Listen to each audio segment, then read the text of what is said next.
नमस्कार। नवीं कक्षा की पहली इकाई का पहला पाठ पुल बनी थी माँ पर एक अवलोकन। इकाई की शुरुआत ऐसी है। मैया की आई वृद्धाश्रम से चिट्ठी, कैसे हो बेटा। ये एक हैकू कविता है। हैकू माने क्या है? हैकू एक जापानी परंपरा की कविता है। 3 पंक्तियों वाली कविता। पहली पंक्ति में 5 अक्षर, दूसरी में 7 और तीसरी पंक्ति में 5 अक्षर। इस प्रकार कुल 17 अक्षर होते हैं। यही है हैकू कविता। हैकू का आशय क्या है? एकदम सरल आशय है। वृद्धाश्रम से माँ की चिट्ठी आई है, माँ का पत्र आया है। माँ पूछती है, बेटा तुम कैसे हो, क्या हाल है तुम्हारा, तुम ठीक हो ना। कहाँ से चिट्ठी आई है, किसकी चिट्ठी आई है? वृद्धाश्रम से चिट्ठी आई है, माँ की चिट्ठी आई है। माँ पूछती है, तुम कैसे हो। देखिए, आज के ज़माने की एक गंभीर सामाजिक समस्या है। ये वृद्धजनों का संरक्षण एक समस्या बन गई है। हमारे यहाँ वृद्धाश्रमों की संख्या बढ़ती जा रही है। क्यों? संतानों को अपने बूढ़े माँ बाप के देखभाल के लिए समय नहीं है। एक स्वस्थ समाज के लिए यह अच्छी निशानी नहीं है। बूढ़े माँ बाप का संरक्षण संतानों का कर्तव्य है।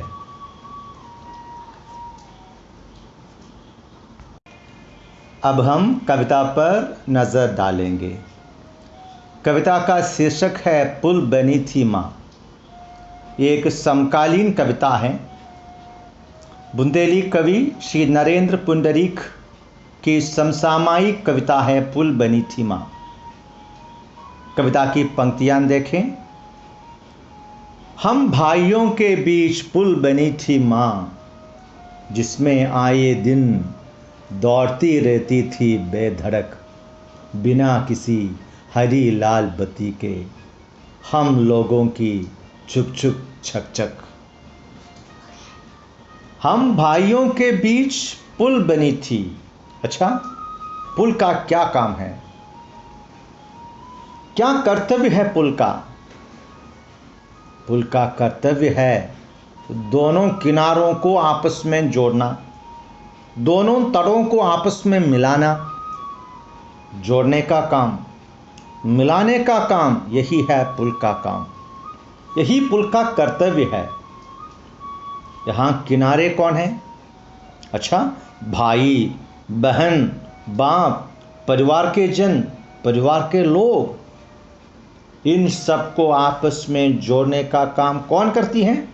हमारी माँ, हमारी प्यारी माँ।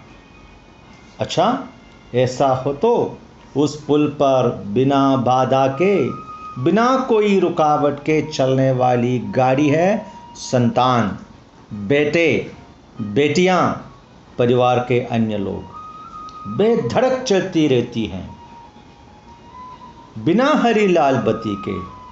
हरी बत्ती, लाल बत्ती, हरी बत्ती चलो, लाल बत्ती रुको। माँ रूपी पुल पर कोई हरी बत्ती नहीं, लाल बत्ती भी नहीं। आगे, पिता के बाद हम भाइयों के बीच पुल बनी थी माँ, अचानक नहीं टूटी, धीरे धीरे टूटती रही। हम देखते रहें और मानते रहे कि बुढ़ा रही है माँ। पिता के बाद यानी पिता की मृत्यु के बाद परिवार का पूरा संरक्षण, परिवार का पूरा बोझ माँ के कंधों में आ गया। माँ रूपी पुल धीरे धीरे टूटने लगी, यानी माँ मानसिक रूप से और शारीरिक रूप से कमज़ोर होती गई। क्यों? कैसे? क्योंकि परिवार का पूरा बोझ उनके कंधों पर था। हम देखते रहे और मानते रहे कि बूढ़ा रही है माँ बूढ़ी हो रही है, माँ कमज़ोर होने लगी है। आगे की पंक्तियां देखें। माँ के बार बार कहने को हम मानकर चलते रहे, उसके बूढ़े होने की आदत और अपनी हर आवाज़ में धीरे धीरे टूटती रही माँ। एक ही बात को दोहराना यानी बार बार कहना बूढ़े लोग करते हैं। छोटे बच्चे भी ऐसे हैं, एक ही बात दोहराते रहते हैं। माँ की इस आदत को बच्चे मानकर चलने लगे, क्योंकि वो बुढ़ापे की निशानी है। माँ की आवाज़ भी धीरे धीरे कमज़ोर होने लगी है। माँ कमज़ोर होने लगी है। आगे की पंक्तियाँ देखें। हाथों हाथ रहती थी माँ, एक दिन हमारे कंधों में आ गई। धीरे धीरे महसूस करने लगे हम अपने वृषभ कंधों में माँ का भारी होना। अब माँ पूर्ण रूप से संतानों के आश्रय में आ गई। माँ बच्चों के कंधों में आ गई। अब बच्चे महसूस करने लगे कि अपने वृषभ कंधों में, अपने सशक्त कंधों में माँ भारी होने लगी है, बोझ बन हो रही है। बच्चे युवावस्था में हैं, फिर भी उन्हें कठिनाई महसूस होती है। देखेंगे आगे। जब तक जीवित रही माँ, हम बदलते रहे अपने कंधे। माँ आखिर माँ ही तो है। बार बार हमें कंधे बदलते देख हमारे कंधों से उतर गई माँ, और माँ के कंधों से उतरते ही उतर गए हमारे कंधे। आशय देखें। जब तक माँ जीवित रही, बच्चे माँ का संरक्षण करते रहे।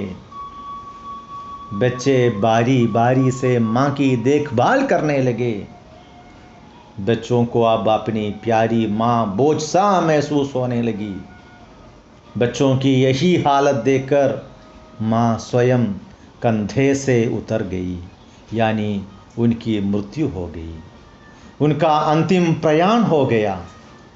माँ के मर जाने पर बच्चों के कंधे उतर गए, यानी बच्चे निराश्रय और निर्वीर्य बन गए, दुर्बल और पौरुषहीन बन गए।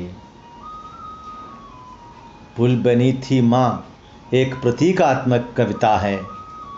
पुल, गाड़ी आदि प्रतीक है।